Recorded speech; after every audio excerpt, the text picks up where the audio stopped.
Chapter 1। Chandigarh जाना।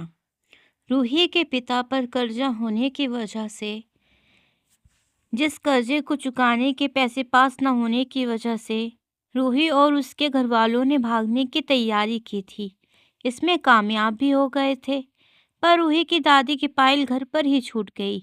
जिस वजह से रूही पायल को घर पर लेने गई, वहां पर किसी ने उसका पीछे से हाथ पकड़ लिया। हाथ पकड़ने की वजह से रूही बहुत डर गई और उसने सोचा कि अब तो मैं पकड़ी गई, अब नहीं बचूंगी। डरते डरते उसने अपने पीछे मुड़कर देखा तो वह उसकी चाची थी जिसने उसका हाथ पकड़ा था, और चाची के साथ में उसके चाचा भी खड़े हुए थे।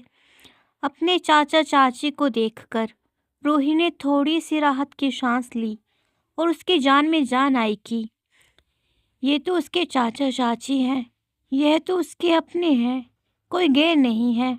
पर उसको यह कहाँ अंदाज़ा था कि उसके चाचा चाची ही उसके लिए सबसे खतरनाक साबित होंगे। और जब रूही ने अपने चाचा चाची के चेहरे की तरफ देखा तो वह उनकी नज़रों को देखकर अंदर तक डर गई, क्योंकि उसके चाचा चाची उसको बहुत बुरी तरह से घूर घूर कर देख रहे थे। इस समय उनकी नज़रों में गुस्सा साफ देखा जा सकता था। उसकी चाची रूही को गुस्से से बोलती है और फिर गुस्से से उस पर बरस पड़ती है। हमें बिना बताए कहाँ भाग रही थी तू? और तेरा पूरा परिवार कहाँ पर है? तुम चले जाओगे तो तेरे बाप का कर्जा हम चुकाएंगे क्या? रूही अपनी चाची से अपना हाथ छुड़वाने की कोशिश करते हुए कहती है, चाची मुझे जाने दो, खुदा के लिए मुझे जाने दो। चाचा चाची को बोलो ना वह मुझे जाने दे, मुझे अम्मी अब्बू के पास जाना है। राशिद, रूही के चाचा जी बोलते हैं, नहीं, हम तुझे नहीं जाने देंगे। जब तू वहाँ अपने माँ बाप के छुपने वाले ठिकाने पर नहीं पहुँचेगी तो वे तेरी तलाश करते करते यहाँ तक वापस आ जाएंगे, और फिर मैं उनको मालिक को सौंप दूंगा और उनको मालिक के हवाले कर दूंगा। तुमने कैसे सोचा कि हम तुम सबको ऐसे ही भागने देंगे? रूही रोते हुए अपने चाचा से बोलती है, नहीं चाचा जी, आप ऐसा नहीं कर सकते, मुझे जाने दो, अम्मी अब्बू मेरा इंतज़ार कर रहे होंगे। रूही के इस तरह चिल्लाने पर रूही की चाची उसको जोर से एक चाटा मारती है। इतनी जोरदार थप्पड़ रूही के गाल पर पड़ने पर रूही के मुंह से जोर से एक चीख निकलती है, जिस वजह से रूही के खुद ही आंसू आने लगते हैं, क्योंकि आज तक उसको किसी ने भी नहीं मारा था। क्योंकि उसकी अम्मी बस उसको गुस्से आने पर डांटती थी, उन्होंने कभी भी उस पर हाथ नहीं उठाया था। उसके चाचा चाची रूही को पकड़कर पूरी रात रूही के अम्मी अब्बू के वापस आने का इंतज़ार करते रहते हैं, पर रूही के अम्मी अब्बू रात भर के इंतज़ार के बाद भी वापस लौट कर नहीं आते, जिससे रूही और उसके चाचा चाची को यह अंदाज़ा हो जाता है कि वह अब वापस नहीं आएंगे। अगले दिन शाम के समय रूही की चाची बहुत प्यार से रूही के पास खाना लेकर आती है और बहुत प्यार से रूही से बोलती है, रूही बेटा, मुझे माफ़ कर दो, मेरे से बहुत बड़ी गलती हो गई बेटा। हमें नहीं पता था कि भाई साहब और भाभी वापस नहीं आएंगे। हमें लगा कि हम उनको पकड़कर मालिक के पैसे लौटा देंगे ताकि हमारी बदनामी ना हो बेटा। फिर वह अपने पति की आवाज़ लगाते हुए कहती है, सुनो जी, ऐसा ही है ना, हम भाई साहब और भाभी का इंतज़ार ही कर रहे थे ना, हमें कोई अंदाज़ा नहीं था कि वे वापस लौट कर नहीं आएंगे। अपनी पत्नी की बात सुनकर रूही के चाचा भी रूही की चाची की हाँ में हाँ मिलाते हैं और वह भी रूही को बहुत प्यार से बोलते हैं, हाँ रूही बेटा, तेरी चाची बिल्कुल ठीक बोल रही है, हमने बिल्कुल ऐसा ही सोचा था, पर तू फिक्र मत कर, हम तुझे तेरे अम्मी अब्बू के पास लेकर चलेंगे। हमें पता चल गया है बेटा वे कहाँ पर गए हैं, वह चंडीगढ़ गए हैं, वहाँ मैं तुझे कल खुद लेकर जाऊँगा, तो फिक्र मत कर मेरी प्यारी बच्ची, चल खाना खा ले तू। अपने चाचा की बात सुनकर रूही की आंखों में एकदम से चमक आ जाती है और वह अपने मन में सोचती है कि क्या पता चाचा चाची को अपनी गलती का एहसास हो गया हो और वे सच में मुझसे माफ़ी मांगना चाहते हो। इस वजह से वे मुझको मेरी अम्मी अब्बू के पास लेकर जाना चाहते हो, क्योंकि हैं तो आखिर ये उसके अपने ही उसके अपने चाचा चाची। आखिर खून का रिश्ता खून का ही होता है। रूही उनकी बात पर यकीन कर लेती है और अपने चाचा चाची से बोलती है, ठीक है चाचा जी, आप माफ़ी मत मांगें, आप बस मुझे अम्मी अब्बू के पास लेकर चलें। इतना बोलकर वह खुशी खुशी से खाना खाने लगती है। अगली सुबह उसके चाचा रूही को अपने साथ लेकर चंडीगढ़ के लिए निकल पड़ते हैं। शाम के 7 बजे तक वे चंडीगढ़ आ जाते हैं। रूही बहुत खुश थी अपनी अम्मी अब्बू से मिलने के लिए, पर उसको कहाँ पता था उसकी खुशी कुछ देर में गम में बदलने वाली है। उसके चाचा उसको एक होटल के अंदर लेकर जाते हैं और उसको बहुत प्यार से बोलते हैं, बेटा आज रात हम यहाँ पर ही रुकेंगे, कल सुबह हम वहाँ चले जाएंगे जहाँ पर तेरे अम्मी अब्बू होंगे। रूही रूम के अंदर चली जाती है। उसके चाचा उससे बोलते हैं, बेटा मैं अभी बिल पे करके आया, तू यहाँ पर ही रुक जा, एक वेटर तुम्हें खाना देने आएगा तो खा लेना, ठीक है। रूही ठीक है बोलती है। फिर वह खाना खाने लगती है। रूही अपने चाचा का काफ़ी देर तक रूम में इंतज़ार करती रहती है, पर उसके चाचा नहीं आते। सफ़र की थकान होने की वजह से वह सो जाती है। रात के 11:30 बजे कोई रूम में आता है, पर रूही को पता नहीं चलता कि कोई उसके रूम में आया है, क्योंकि उसकी नींद इतनी गहरी थी जैसे कि वह घोड़े बेचकर सो रही हो। वह आदमी उसके बहुत नज़दीक आने लगता है।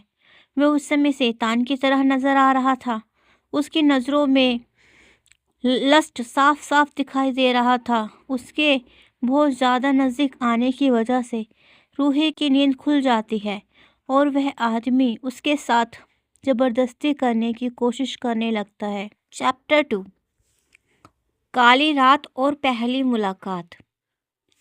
रूही बेड पर से उठ गई और वह उस आदमी की पकड़ से छूट जाती है, क्योंकि वह आदमी बहुत बूढ़ा था और उसने काफ़ी शराब भी पी हुई थी, जिस वजह से रूही उसकी पकड़ से आसानी से छूट गई थी। रूही उस आदमी का चेहरा देखती है तो वह उस आदमी को पहचान जाती है, क्योंकि यह आदमी और कोई नहीं बल्कि फैक्ट्री का मालिक ही था, जिससे उसके पिता ने उधार पैसे लिए थे। रूही चिल्लाकर कहती है, तुम यहाँ पर क्या कर रहे हो और तुम यहाँ पर कैसे आए? जिस वजह से वह मालिक हंसते हुए कहता है, तेरे पिता के तो मेरे पास 9 लाख रुपए थे, पर तेरे चाचा ने मुझे उन 9 लाख रुपए को मिलाकर पूरे 15 लाख में बेच दिया। उस आदमी की बात सुनकर रूही के पैरों तले जमीन खिसक गई, क्योंकि उसको बिल्कुल भी अंदाज़ा नहीं था कि उसके चाचा उसके साथ ऐसा भी कर सकते हैं। उसने तो उन पर आंख बंद करके विश्वास किया था।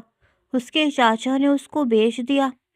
वह आदमी उसको और आगे बताता है और कहता है, वहाँ पर मेरा पूरा परिवार था, जिस वजह से उनको पता लग जाता मेरे बारे में।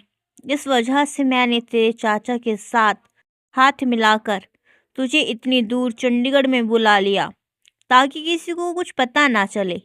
इतना बोलकर वह ज़ोर ज़ोर से हंसने लगता है, जैसे उसने कोई बहुत बड़ा काम कर लिया हो और वह हंस हंस कर अपनी बड़ाई कर रहा हो। फैक्ट्री के मालिक की बात सुनकर रूही अंदर से बहुत ज़्यादा टूट गई थी। उसके चाचा ने उसके खिलाफ इतनी बड़ी साजिश रची, उसको पता भी नहीं चला। इस वजह से उसको खुद पर ही बहुत ज़्यादा गुस्सा आ रहा था और इसी गुस्से से वह उस आदमी को उस जगह पर एक ज़ोर से लात मारती है और कहती है, अब ले मज़े जितने लेने हैं। जिस वजह से वह आदमी डर से तड़पने लगता है और रूही उस रूम से बाहर भाग जाती है। सुखना झील के सड़क वाली साइड के किनारे एक लड़का शांति से बैठा हुआ था, जो कि खामोशी से झील के पानी में चांद को निहार रहा था। झील के पानी की आवाज़ का शोर चारों तरफ फैला हुआ था। इसके अलावा चारों तरफ शांति ही शांति थी। वह वहाँ शांति से बैठा हुआ था, पर उस वक्त उसके दिमाग में तूफान सी हलचल मची हुई थी। लगता था वह अपनी ही किसी सोच में ही गुम है। उसकी आंखों में इस वक्त दर्द झलक रहा था और वह बैठा हुआ था। उसके साइड में उसकी एक कार खड़ी हुई थी। यह और कोई नहीं, हमारी कहानी का हीरो नील ओबरॉय था। एक लड़की अंधेरी रात में रोड पर दौड़ती हुई जा रही थी। उसने अपने पीछे मुड़कर अपने पीछे से आ रहे 8 से 10 गुंडों को अपने करीब बढ़ते हुए देखा।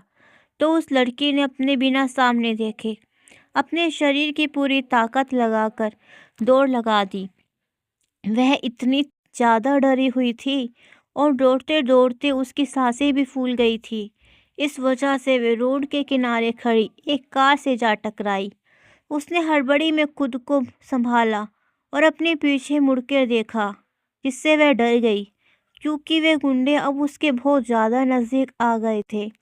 उस लड़की ने अपने चारों तरफ देखा तो उसको झील के किनारे एक लड़का बैठा हुआ दिखा। वह उसके पास जाकर घबराते हुए बोली, मदद करो मेरी, प्लीज़ हेल्प मी। यह लड़की और कोई नहीं बल्कि हमारी कहानी की हीरोइन रूही थी। नील ने जब उस लड़की को अपने पास आकर कुछ बोलते हुए देखा, तब जाकर उसका ध्यान टूट गया। उसने उस लड़की की तरफ देखा जो उससे बार बार हेल्प मी बोल रही थी और उसके कपड़े भी कहीं कहीं से फटे हुए थे। इतने में वह गुंडे भी वहां पर आ गए, जिस वजह से नील को सारा मामला समझने में देर नहीं लगी। नील उन गुंडों को देखकर खड़ा हो गया, जिस वजह से रूही नील के पीछे जाकर छुप गई। नील ने पहले रूही को अपना कोट ओढ़ाया और फिर बहुत ही प्यार से उन गुंडों से कहा, भाई तुम इस लड़के का पीछा क्यों कर रहे हो? देखो ये अच्छी बात नहीं है। तो उन गुंडों में से जो उनका लीडर था वो बोला, तुम कौन होते हो हमें बताने वाले कि क्या अच्छी बात है और क्या बुरी बात है? तुम अपने काम से काम रखो और यहाँ से चलते बनो, समझे? यह बोलकर वह गुंडे लड़की की तरफ आगे बढ़ने लगे, जिस वजह से नील को बहुत ज़्यादा गुस्सा आ गया। उसने एक गुंडे को जोरदार लात मारकर दूर गिरा दिया। उसने उन गुंडों की तरफ कोल्ड एक्सप्रेशन के साथ देखा। उसकी निगाहों के तले वह गुंडे एक पल के लिए डर से कांप गए, क्योंकि नील की आउटस्टैंडिंग पर्सनैलिटी को देखकर कोई भी डर जाए। फिर उन्होंने सोचा कि यह तो बस एक ही है, यह क्या कर लेगा हमारा? हम इतने सारे हैं, इसलिए वह नील पर झपट पड़े। नील भी उनके साथ लड़ने लगा। नील बहुत खतरनाक तरीके से उन सब के साथ लड़ रहा था, जिस वजह से उनके एक बंदे ने डर कर मालिक को फ़ोन कर दिया और वह मालिक भी वहाँ पर जल्दी ही आ गया। मालिक को देखकर नील ने बोला, रुक जा लड़के, क्यों फालतू में लड़ रहा है? तेरा कुछ नहीं होने वाला। इस लड़की को मैंने पूरे 5 नहीं पूरे 15 लाख रुपए में खरीदा है। अगर तुझे इस लड़की की इतनी ही फिक्र हो रही है तो मुझे अभी के अभी 20 लाख रुपए दे दे और ले जा फिर इसके अपने साथ। इतना बोलकर वह मालिक हंसने लगा, क्योंकि उसको लग रहा था कि कोई भी एक अनजान लड़की को बचाने के लिए इतने पैसे नहीं देगा जो उसकी कोई लगती ना हो। ऐसे में मालिक की बात सुनकर नील के चेहरे पर एक डेविल स्माइल आ गई। मालिक की बात सुनकर नील के चेहरे पर एक डेविल स्माइल आ गई और उसने बोला, ओके। फिर नील ने अपनी कार का दरवाज़ा खोला और उसमें से एक बैग निकालकर मालिक की तरफ बढ़ा दिया। मालिक उसको कन्फ्यूज़न में देखने लगा, कितने बड़े बैग में क्या है? नील ने अपने पूरे एटीट्यूड के साथ बोला, इस बैग में पूरे 50 लाख रुपए हैं। 50 लाख रुपए के बारे में सुनकर मालिक की आंखों में चमक आ गई और उसने खुश होते हुए बोला, ठीक है भाया, ठीक है। अब यह लड़की तुम्हारी हुई, मेरा इससे अब कोई लेना देना नहीं है। इतना बोलकर मालिक वहाँ से अपने आदमियों को लेकर चला गया।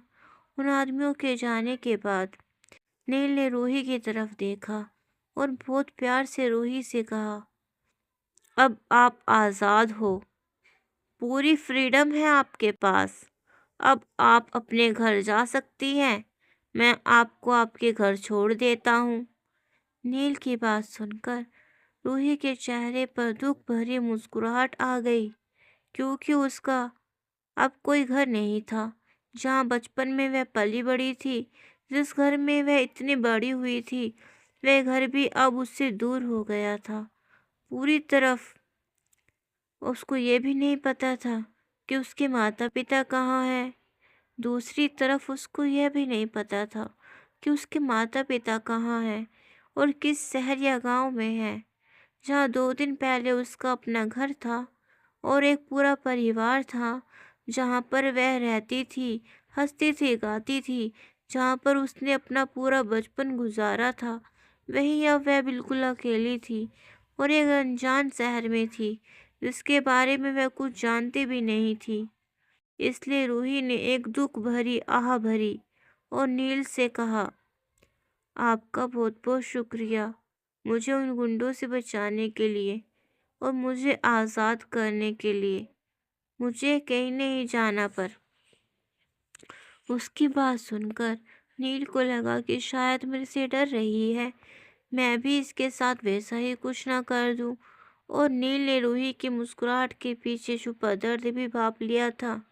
इसलिए नील ने अपने मन में सोचा कि अभी इसके साथ इतना सब कुछ हो गया, दर्द में ही सही, पर ये मुस्कुरा तो रही है, ये बहुत स्ट्रोंग लड़की है। इसलिए उसने रूही से बहुत प्यार से बोला, देखो, आपको मेरे से डरने की ज़रूरत नहीं है। मैं बस आपको सही सलामत आपके घर पहुंचाना चाहता हूँ, क्योंकि अभी बहुत रात हो चुकी है और ऐसे में आपको ऐसे अकेला नहीं छोड़ सकता, क्योंकि कहीं वह लोग फिर से दोबारा आ गए तो। बस इसलिए मैं आपको आपके घर छोड़ना चाहता हूँ। नील की बात सुनकर उनको अच्छा लगा और रूही के चेहरे पर एक हल्की सी मुस्कान आ गई और उसने अपने मन में सोचा कि नील अच्छा इंसान है और एक अच्छा लड़का है। पर उसके कहीं न जाने की वजह और नील को मना करने की वजह यह नहीं थी कि वह कहीं जाना नहीं चाहती थी। अब वह नील को बताती भी क्या, क्योंकि शहर में तो उसका कोई घर नहीं था और ना ही कोई अपना था जहाँ पर वह जाती और जहाँ जाने के लिए वह नील को कहती। इसलिए रूही ने बहुत ही शांत लहजे में नील से कहा, यहाँ मेरा कोई घर नहीं है। रूही की बात सुनकर नील के पास कुछ कहने के लिए शब्द ही नहीं बचे थे। इसलिए उसने रूही से कहा, ठीक है, कार के अंदर बैठ जाओ। और यह कहकर उसने कार का दरवाज़ा खोल दिया। रूही अच्छे बच्चों की तरह उसकी बात मानकर चुपचाप कार में जाकर बैठ गई, क्योंकि उसको यह यकीन हो गया था कि नील अच्छा लड़का है। जब नील ने देखा कि रूही कार में बैठ गई है, तो तब उसने कार की विंडो बंद कर दी और ड्राइवर सीट पर बैठ गया। कार ड्राइव करने से पहले उसने एक नज़र रूही की तरफ देखा और फिर वह कार ड्राइव करने लगा। नील पर अपनी आदत के अनुसार चुप था। उसको ज़्यादा बात करना पसंद नहीं था। वहीं दूसरी तरफ रूही तो बस कार की खिड़की से बाहर देख रही थी, जैसे वह खुद को तैयार कर रही थी। और नील अपनी जिंदगी से कह रही थी, तुझे जहाँ ले जाना है ए जिंदगी, मैं वहाँ जाने के लिए तैयार हूँ। रास्ते में रूही की नज़र अनजाने में ही नील पर गई और उसने अचानक से बोला, कार रोको। रूही के इस तरीके से अचानक से जोर से बोलने पर लीन ने कार रोक दी और वह उसको कंफ्यूजन में देखने लगा कि रूही ने कार रोकने के लिए अचानक से क्यों बोला। वहीं दूसरी तरफ रूही ने कार इसलिए रोकने के लिए बोला था क्योंकि उसकी नज़र कार ड्राइव करते हुए नील के राइट हैंड पर गई। उसने देखा कि नील के हाथ में खून निकल रहा है और उसके हाथ में चोट लग गई है, क्योंकि अभी थोड़े समय पहले ही वह गुंडों से लड़ रहा था और उसी फाइट में नील को चोट लग गई थी। इसलिए नील के कार रोकने के बाद रूही ने नील की फिक्र करते हुए कहा, आपके यहाँ हाथ से खून निकल रहा है, आपको इसको इस तरह से खुला नहीं छोड़ना चाहिए। और इस तरीके से खून को नहीं निकलने देना चाहिए।